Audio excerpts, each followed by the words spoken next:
Hello and welcome to another episode of the Headed Home Podcast. We are your hosts, Andrew and Jen Gallegos. What is up?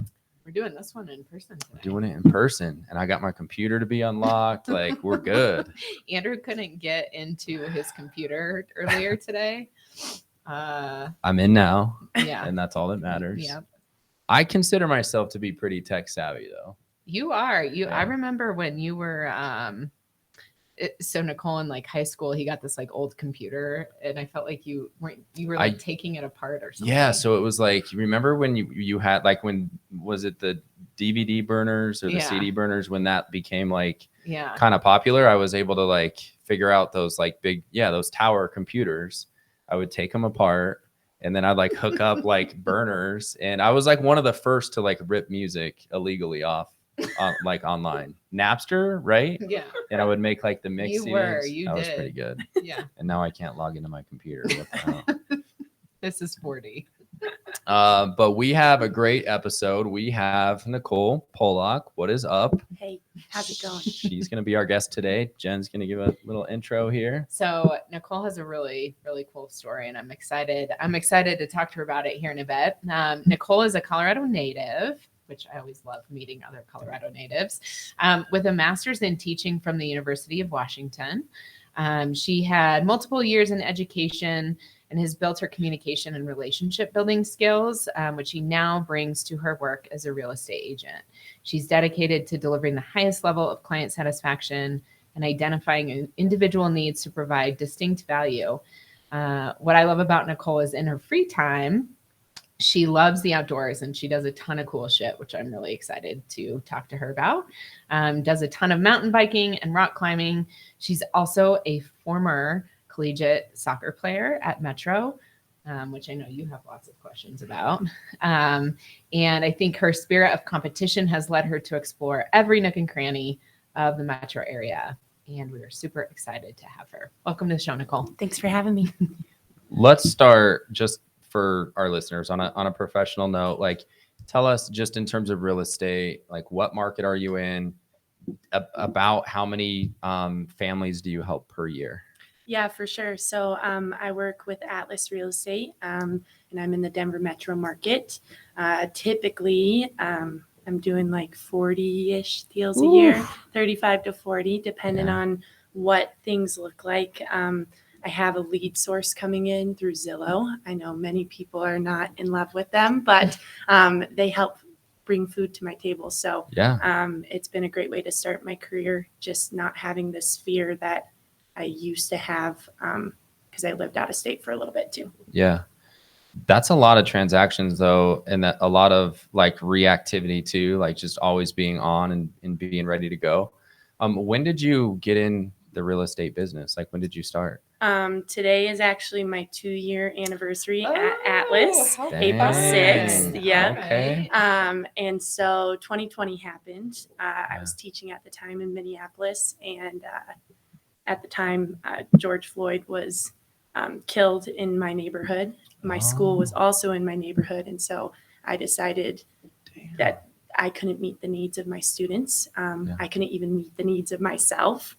Hence why I've been on this health journey all the time, like how we've been talking before the show. And I really just got myself into real estate because I needed a change of pace in my life. I know that real estate is a hustle in a lot of different ways, but teaching 30 students who hardly had English skills and things like that, that was even more of a hustle. I needed a change of pace in my life. So here we are. Wow. I did not know that. So Nicole and I are, both from education and now have changed careers in some sense. I'm interested in your perspective of like how you feel personally from like when you were teaching versus now, because real estate is still a very reactive job. It's still stressful. There's a lot of things going on, but like, talk to me about that difference. Like, how have you felt from like a self-care standpoint? Yeah, for sure. I think when I was teaching, it was out the door at 6, wouldn't come home until 6. And so the time to prioritize myself, my health, and my family was very limited. Now I get to decide how I want to change and live my life based off of, clients' needs, but also my needs. I get to block off time during my day when I need to take self-care for myself. And I just will. You mean you get to go to the bathroom when you want to? Yes, I'm not tied to a bell anymore.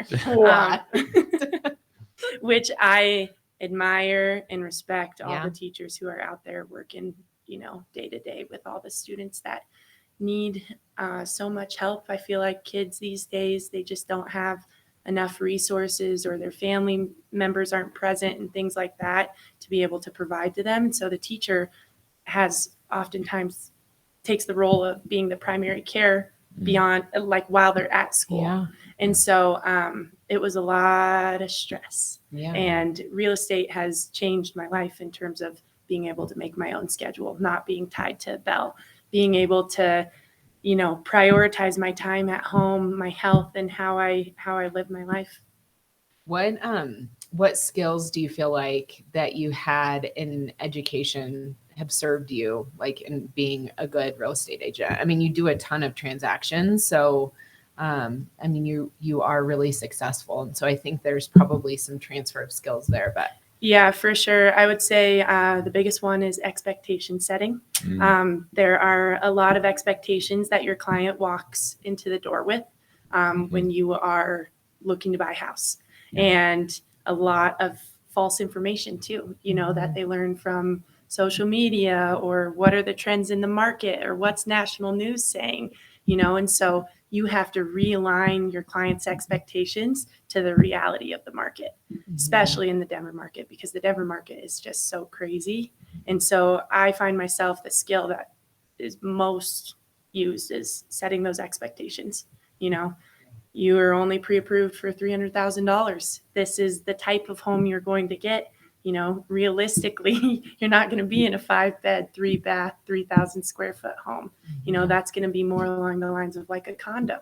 Mm-hmm. So I think that's probably where things have come. That's so funny you said that. I just did a training for like 60 agents a couple of days ago around time management and setting expectations.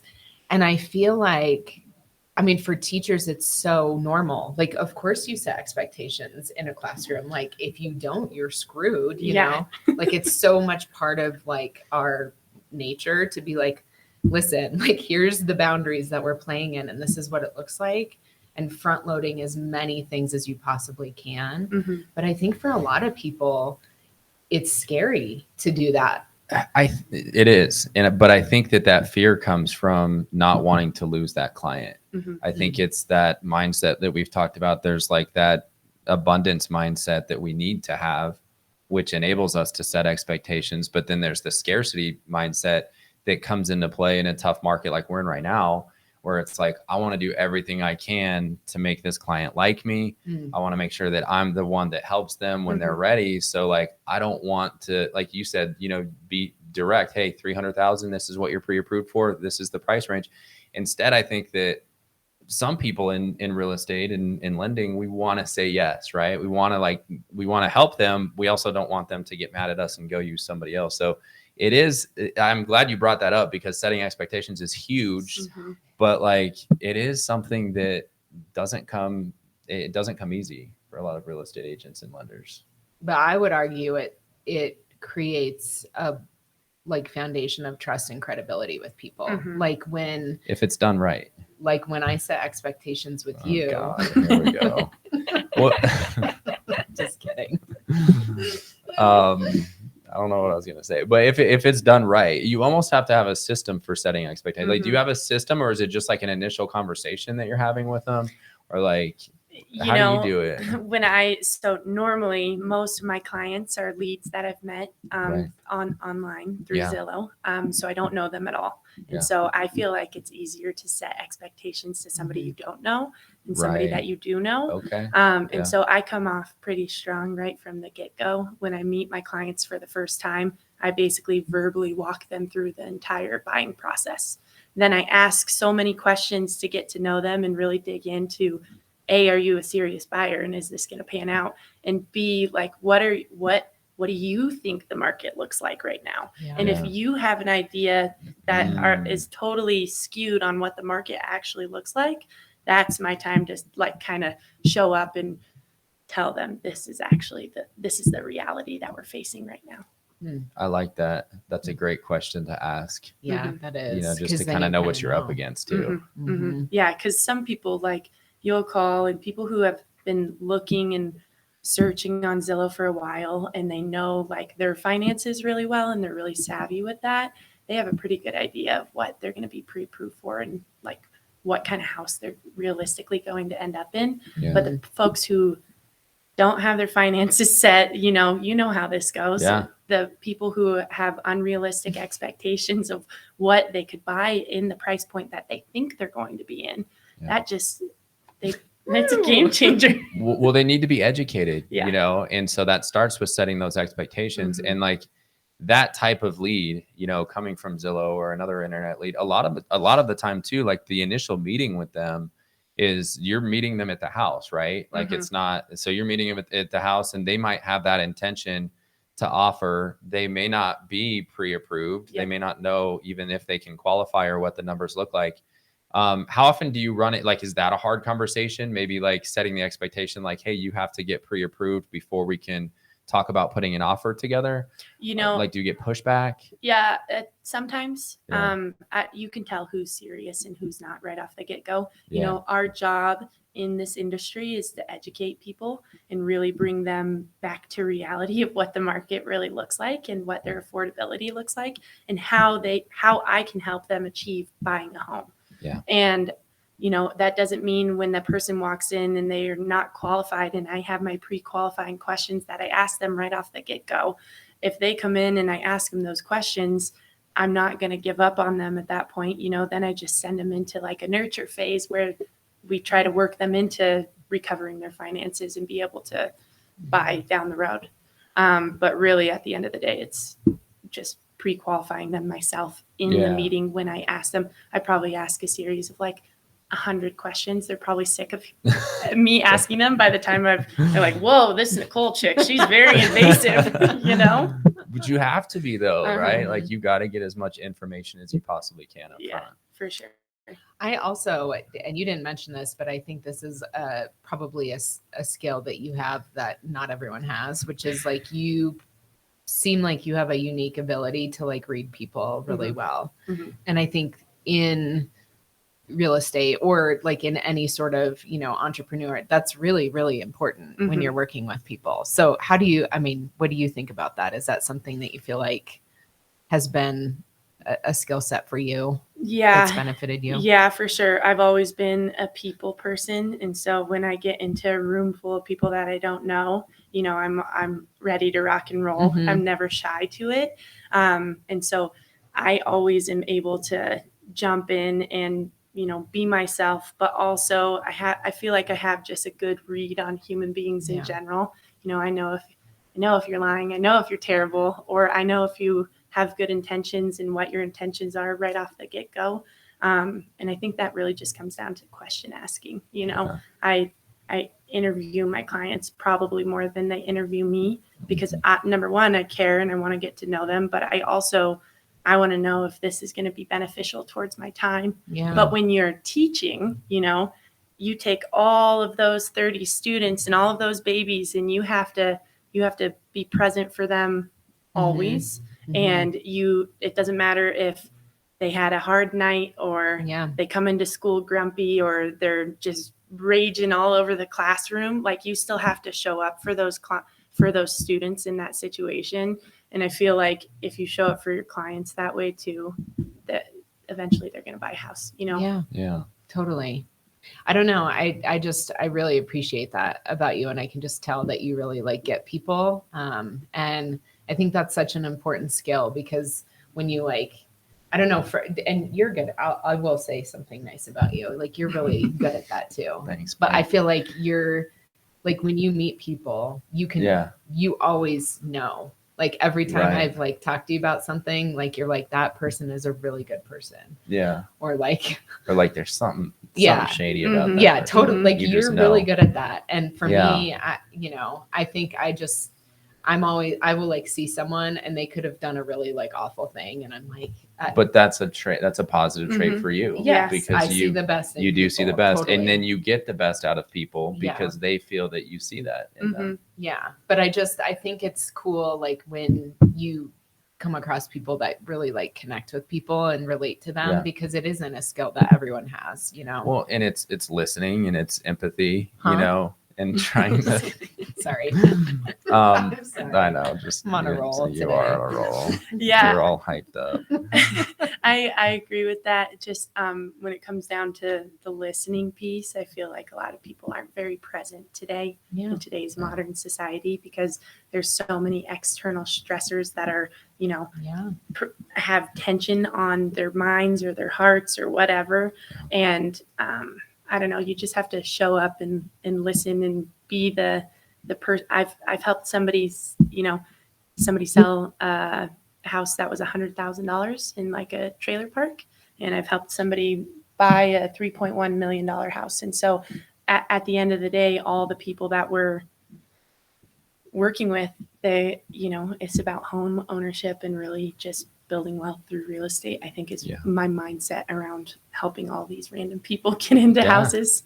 And it's like being like a solution finder, you know, it's like, what's the, you know, and that's what all that listening does, right? It's like, what are you trying to do? And then once I know, I can take those steps to help you get there. I love that. So right out of the gate though, cause you've only been doing this for a couple of years, switched professions, you know, from being a teacher to getting into real estate. Like, were there stumbling blocks right out of the gate? Like, did you struggle hard at the beginning or like, I guess, how long did it take you to feel like I got this, I'm comfortable, I can be successful, you know, in this field? That was one of the things. That's why I chose to work where I'm at right now with my company.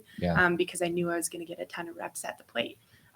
When I got my real estate license, I wanted to advance quickly, like I've done in other areas of my life. And through that, I just ended up, making a ton of mistakes. I have a compliance guy in my back pocket who I'm always asking contractual questions to. Even to this day, there are moments where I'm sitting in a closing and I'm like, ooh, light bulb went on, like that was a learning moment for me. And I think real estate, you get so many different diverse backgrounds, but also different financial situations, different selling situations, buying situations, all of that different stuff, that it really puts you in a place where you have to find solutions and you have to be present for your clients. And I ran into, I'm still running into hiccups today, on things that there's always something new to learn. But and you also have to be okay with like putting yourself in uncomfortable situations, exposing yourself to failure in order to be successful. And I know you have a background in sports and comes being from an sports. athlete. I know. Well, that's what I was saying. Cause because in sports, I mean, you fail most of the time, right? I think Michael Jordan shot, and don't quote me on this, it was like somewhere around like 40%, you know, like in that range. A Hall of Fame baseball player, they hit like 300, so they get out 70% of the time. So tell us about like your sports background and maybe how that helped form you. Yeah, for sure. So I grew up in Colorado. I played for what was Colorado Girls Soccer Academy, which is no longer a club that exists. It was an all girls club. High competitiveness in terms of we were the top team in the state by far. Won state cup, I think 6 times. And so the competition in Colorado was not great compared to what we faced outside. And then I ended up playing at Metro in college. And you also, there's another part of the college story that weren't you a sport? You played another sport in college too. I forgot about this, you guys. Yeah, my senior year, they asked for some players from the soccer team because they were really hurting in terms of just not any leadership on the courts, I guess. And so for tennis. For tennis. And so they asked me and my good girlfriend Becca at the time to go and play tennis and just like rub off our leadership skills on some of the younger folks who were playing tennis at the time because they didn't have any upperclassmen. And so I think it really just comes down to, I've always wanted to be in a position of leadership. Soccer allowed me to do that. I took a leadership role every time I stepped onto the field, whether that was in club soccer, just recreational soccer, or college. And then as you were saying, you fail a lot when you're in soccer. And so I think that failure, it builds that muscle in your brain that allows you to rebound quicker.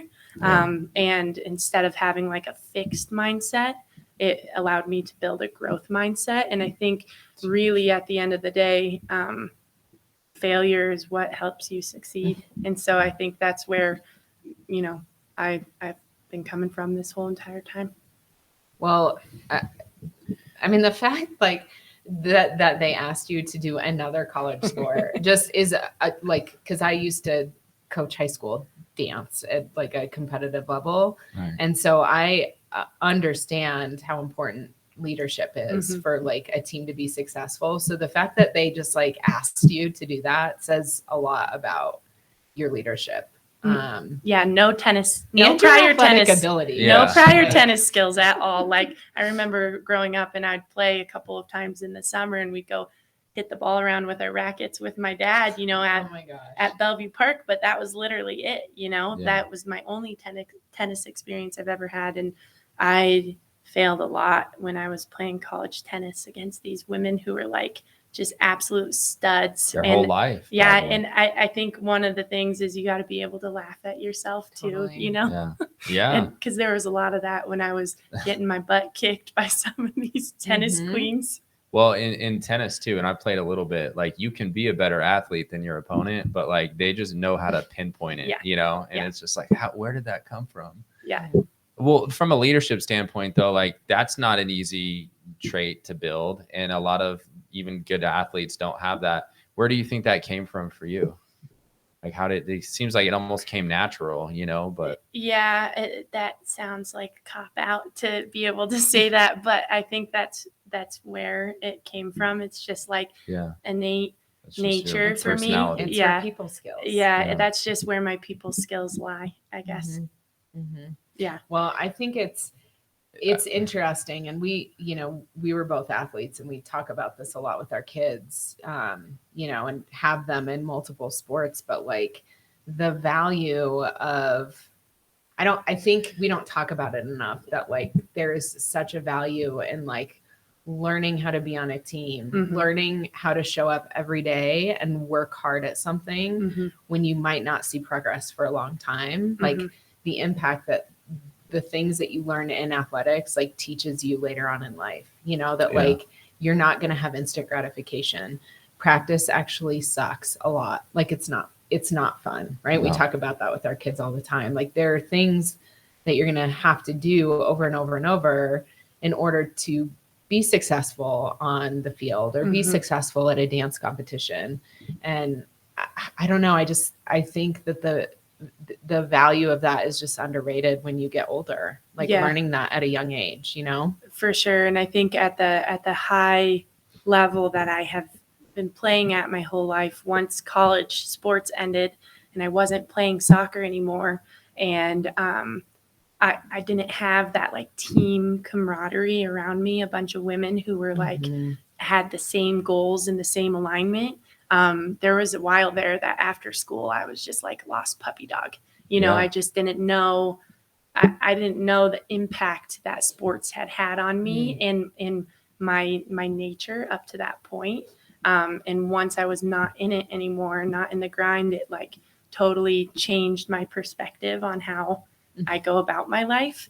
And I learned a lot about myself those first like 6 months that I was not playing college sports anymore.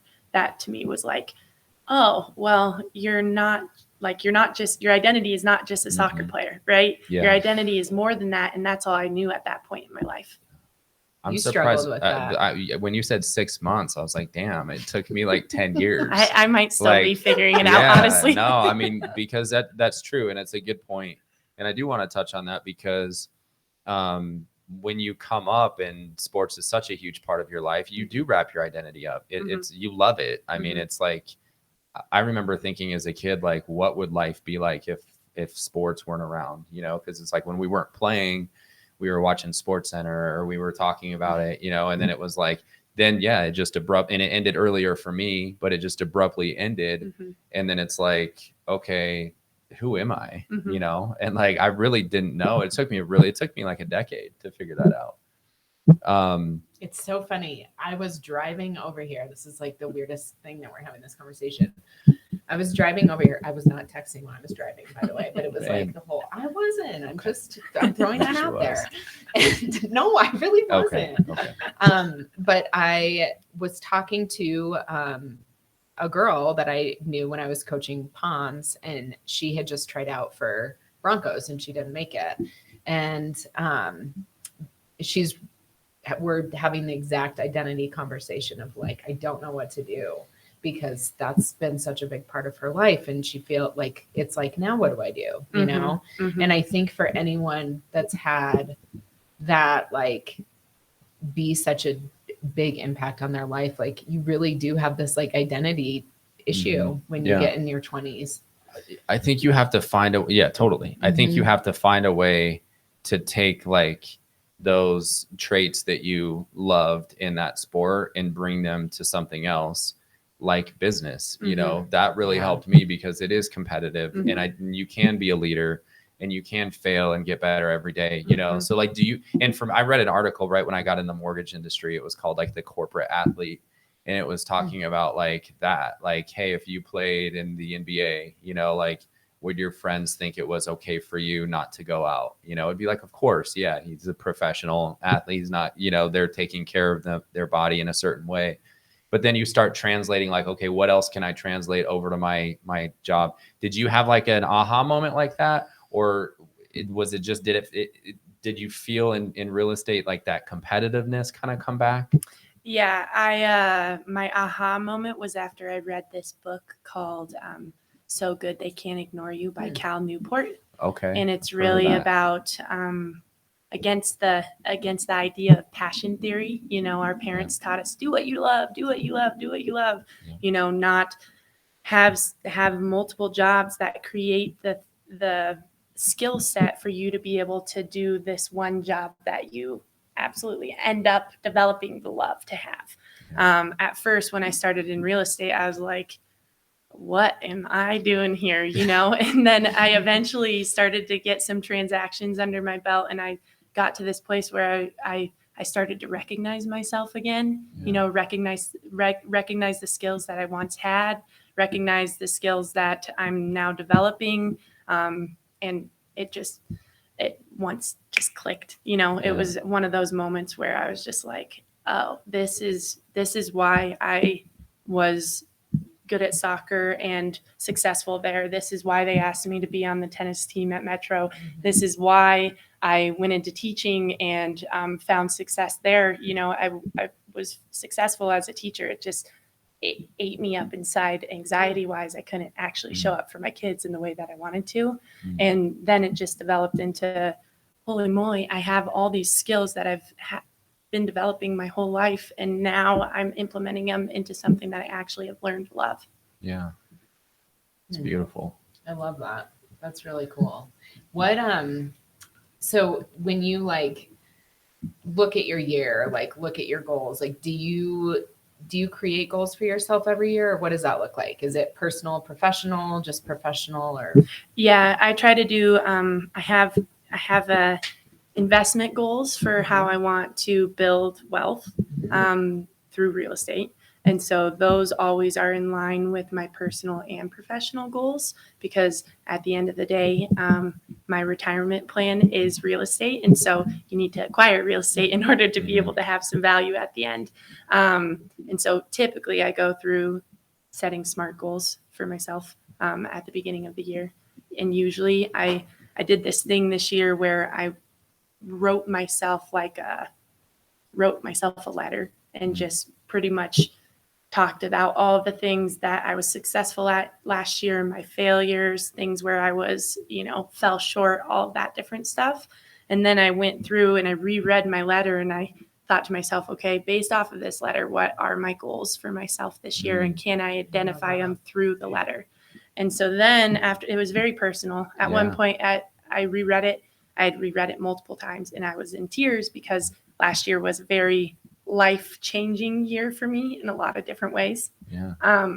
Sorry. No, I cry every day. You're good. Yeah, no, I think that's no, take your time. I think that's a beautiful thing to do. I've never heard of anybody doing that. I feel like I'm like getting emotional, like think about like if I were to write that down. No, but I mean, how many times do we just never take the opportunity to like spend time with yourself to say like, this is what just happened to me, you know?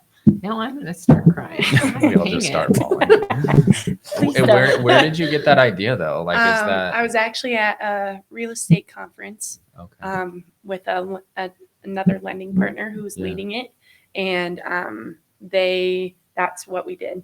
Yeah. And it was just awesome. Like so valuable. And to reread my letter after I had written it months later down the road, and to like, I read it not that long ago, and to recognize like, what have I done so far this year and where have I found my moments of growth? Like that has been very substantial for me to look at myself in less of a like checklist, you know, and more of like, this is how my life has developed and this is where my life has gone in the last year and a half.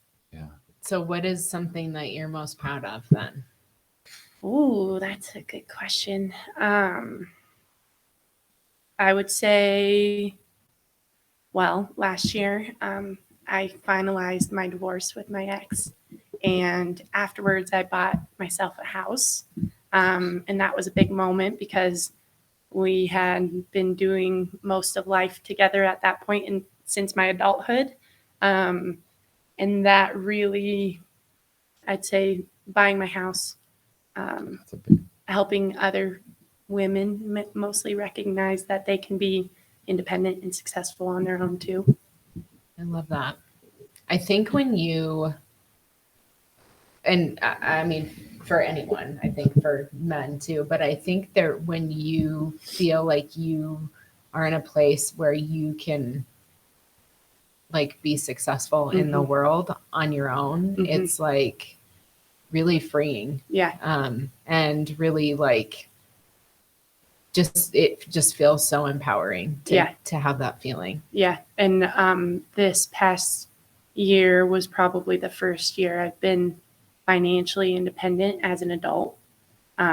Just in terms of like not having two incomes coming in, not, you know, doing things together. It was just my independent self. And that has restored like a lot of my self-doubts that I've had about myself in the past, that I know I can do it. You know, when you're in sports, you have a coach telling you like you can do it. You have teammates telling you that you can do it. Now it comes down to like having that own individual growth and telling myself like that positive self-talk. I can do it. Like I know at the end of the day, I can be successful in this career. And even if it's not this career, I know I can be successful in something else. But you'll figure it out. Yeah. And I love real estate. You know, I've met some of my most best friends that I've ever known in my entire life. Like in these past 2 years, it's been very pivotal moment in my life. Real estate has changed a lot for me. It's really cool. That's awesome. That's awesome. What, like you mentioned the book. So what is so great they can't ignore you? Mm-hmm. Yeah. Do you? I need to read that. You can borrow my copy. Okay, I'd like that. Are you like an avid reader? Do you read a lot of books like that, or like what do you do to expand your mindset and your skill set when it comes to business? Yeah, that's a good question. Honestly, I used to be a better reader than I am. I probably read about 6 books a year, which is not a very good average. I think it's pretty good compared to most. But at least I'm reading. It's normally on my vacation time, you know, when I don't have anything else going on. I would say most of my stuff is coming from podcasts, from videos you're watching on social media. It's so funny to see like what somebody's social media feed looks like compared to yours. Mine is like very wrapped around like cooking and health and like quotes about inspirational quotes and like people who are making inspirational videos, travel, like who I aspire to be, not necessarily who I am right now. That's like how my feed goes in my social. And yeah, I think it's one of those things where you gotta find what you love. And for me, it's figuring out, I'm not great at reading just because my attention span can't do it. And so it really comes down to like videos and also surrounding yourself with people who are successful too. I think that's a huge one. Yeah, you can't be around a bunch of people who just don't care or they don't have similar goals to you. That's why it was so easy to do it in sports, is because everybody wanted to win. You know, everybody wanted to be the best. And if they didn't cut it, then they weren't playing. Exactly. You know? So it was like only the people that had that mentality, that's who ended up starting, and that's who you were playing with. So what are like some ways that you like audit your circle or figure out how to be around people that like inspire you or that you can learn from? Like, what are some things that you do to do that? Yeah, that's a good question. I think it's like constantly not evaluating the people around you, but evaluating yourself and how you behave around those people or what you're doing around those people. You know, that's really where you figure out if those people provide value at all. It's important to, especially now with all my health challenges and everything, it's important just to surround yourself with a circle of like-minded individuals. You know, a lot of my friends are very health conscious. They are avid hikers, avid, you know, get outside, do all of that stuff, take care of your mental health. Like, you want to surround yourself by people who are successful at doing the things that you're trying to be successful at. I think have you ever read Atomic Habits by James Clear? I just think there's like, it's so important when you're looking at like behavior change of any kind, right? And I mean, as teachers, we know this, but like you have to really look at the environment around the person that's trying to make behavior changes to really audit or change the behavior. And so I think so many times people will just try to white knuckle through like the same environment to change their behavior. And like, it doesn't work because everything in your environment is causing you to have the same behavior that you don't want, you know? Yeah, for sure. And I think that as you get older, you build a self-awareness around yourself that you didn't have when you were in your 20s, you know? Something that is not usually taught by your parents. It's just something that you learn over time to figure out for yourself. But I think that the key is having your own self-awareness. You know, am I self-aware about how I'm portraying myself in this situation? Am I self-aware about what meal I'm eating to be able to restore my needs that my body has? I think, you know, even in college soccer, it was like we were doing everything to win, but now looking back and what I'm doing now, it's like we weren't doing everything that we needed to do to win. Like we didn't even know what those things were. And part of it is the experience that you have in life. Yeah. So true. It is so true. I was just self-awareness. I mean, I was just telling the kids the other day, and like, cause we talk about like, so our kid, I don't think we're weird. Are we weird? I don't think so. I mean, I think anyway, we try and talk about the important things and teach them. So like they get up in the morning and part of their routine is like doing a little like extra, like they do like 23 jumping jacks, 23 push-ups. Because it's, because it's 2023, like, you know. Going with the theme. Like we started yeah. But I think the thing that we talk to them a lot about with that, or like, you know, Monday through Thursday, we're going to eat eggs every morning. And the reason that we try to instill those like systems with them is because we tell them like, when you're an adult, we're not going to necessarily, we might not be there, but B, like, you have to parent yourself when you're a grown-up. Mm-hmm. Like, and that's so much of what you're talking about. Like I'm not going to be there on your Saturday mornings to tell you if you have to clean your house or not, or like go do a workout, or, and you're in a lot of these things, like you're never going to want to do.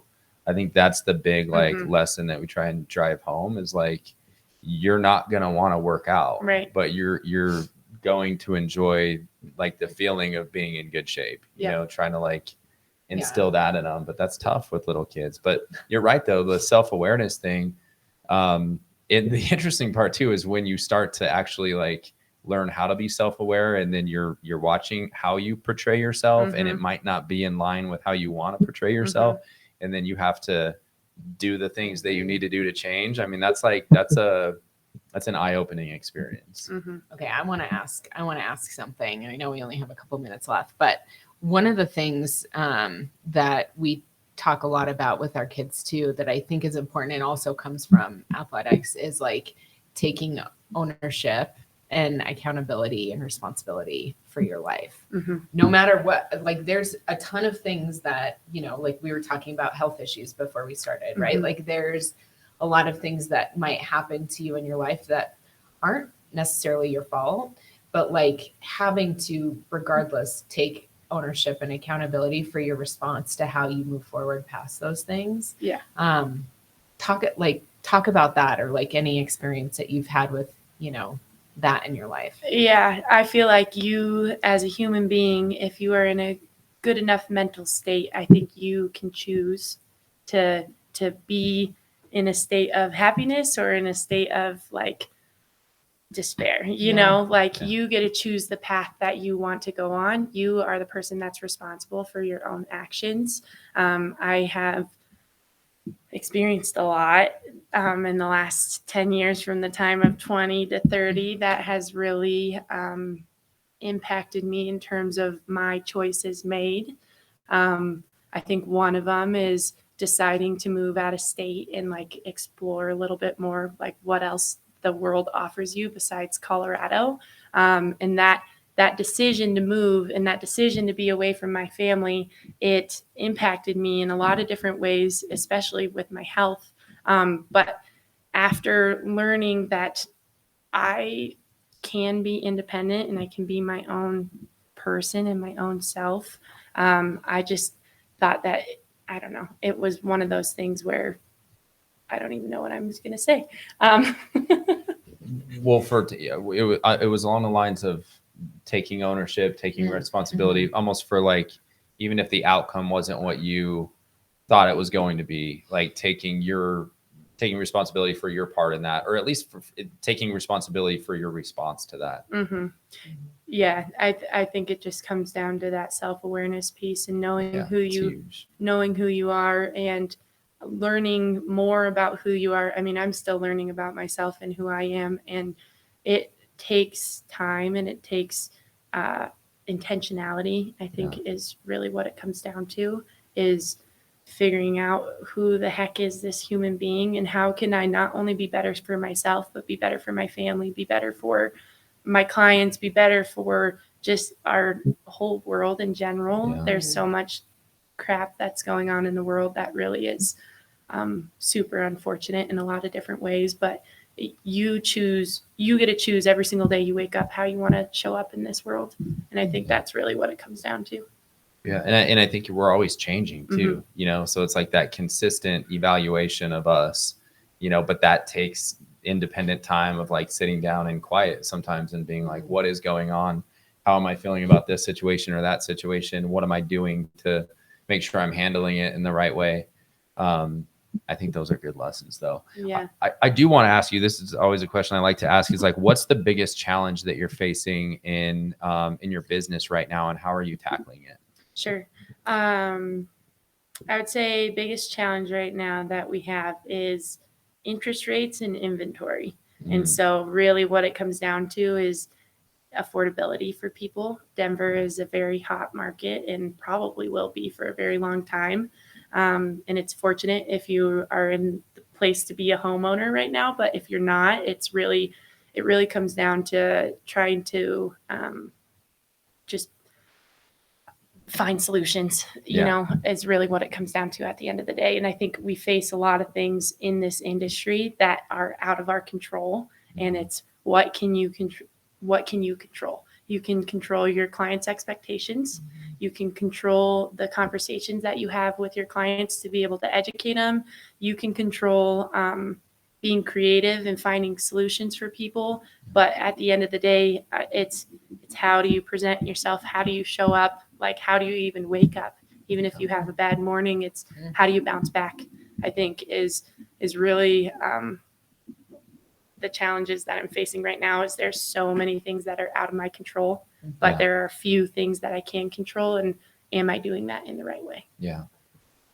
No, I think I like that. And I think those are the issues in the industry right now.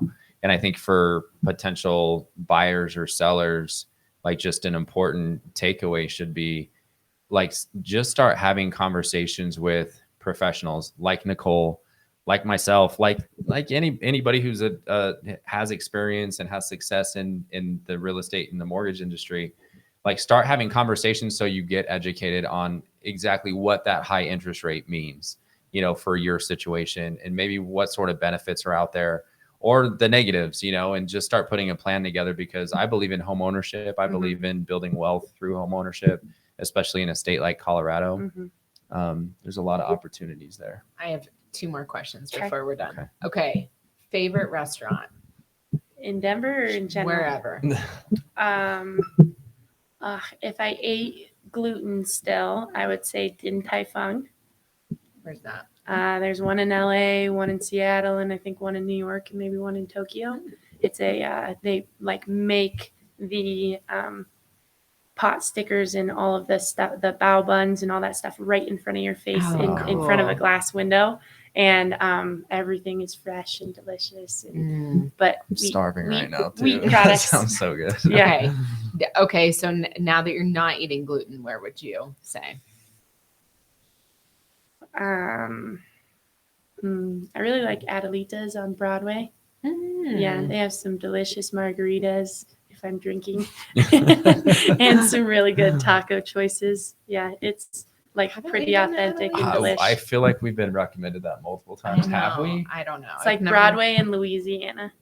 Okay, I'm in. I feel like we need to Let's go there right now. Yeah. All right. And my last question is, and I bought these like question cards for the kid, because sometimes I do trainings around like restorative practices and stuff. Yeah. But there was a question, and I asked you last night, and you had a lame-o answer. That was a pretty deep question. I had a bunch of answers to it. Oh, okay. Well, I'm going to ask. This is a hard one. Is if you could only tell the people that you know in the world one thing, what would it be? See what I mean? It's not one that you just like rattle off the top of your head. Oh, sorry. No, my bad. Say it again. I want to. If you could only tell the people in the world that you know one thing, what would it be? I would say the biggest takeaway that I've ever gotten in my life is that number one, we know that we only have one life, but take care of your body. I think is really what it comes down to. Mental state, the physical state, all of it. That's all you got. And if you don't have any of that stuff, then you don't have anything. I love that. That's really cool. See, hers was way better. I don't even remember. What did you say? I don't even remember. What was it? I don't know. No, don't forget to play basketball. I was like, seriously? That's what you would say to people? No, what was it now? I can't remember. I don't remember. No, it was don't care about what other people think. That was your second answer, which the first one was in line with that, though. I think I just worded it better. What about you, Jen? Yeah, thank you. I mean, honestly, probably along the same lines. No, hold on. No, you can't use the same. My answer number one value is health, though. Okay. So I think that's because having. No, mine was pay attention. That's there what we it go. was. I was like, but what? It's self-awareness, right? That's another way that it is so important. Like, pay attention. It's like, pay attention to what? Well, if I have one thing to say, pay attention to everything. No, but I think that, like, for me, coming from, like, I had a body that couldn't get out of bed for a year. I mean, it was like, so for me, like, I understand that you actually can't do anything if you don't have your health. Like, anything is possible if your body is taken care of. And so for me, that's just like, you have to take care of yourself. Like, above and we take anything. it for granted too. Totally. You know, we all feel invincible, and then and then when it's not there, you're like, oh shit, what am I gonna do? And I'd say build yourself a good routine. You know, that like is so key in today's life, because we are so busy and there's so many distractions and all that stuff. Build yourself a good routine so you know what your values are and you get to spend time on those values. And you're like having a little piece of your day that you can control, you know, because there's so much that you can't. I like the routine because it's almost it's like a reset. You know, I know if I do that, the bullets are gonna fly throughout the day, and like things are gonna happen that's gonna like not go as planned. But at least if you have that little piece of control, like I feel like it can put you in the right mind state for the rest of the day. Well, thanks for being on the podcast. For having me. And where can people find you? You're on Facebook, Instagram, our Atlas website. I can tell you my phone number right now. Throw the phone number out there. Yeah. I'm just joking. Oh, okay. Yeah, you can find me. So she like runs it on the bottom of the screen, like 720-224-2303. She said it. There it is. Well, no, this was great. And I felt like we could have talked to you for like a few hours. I feel like we were just kind of scratching the surface. So we should do this again. Absolutely. I'd love to be back. Thank you. Thanks for having me. For all of our listeners, thank you for listening. Like, subscribe, leave us a rating, and that stuff really helps out. We'll see you next time. Appreciate it. Bye.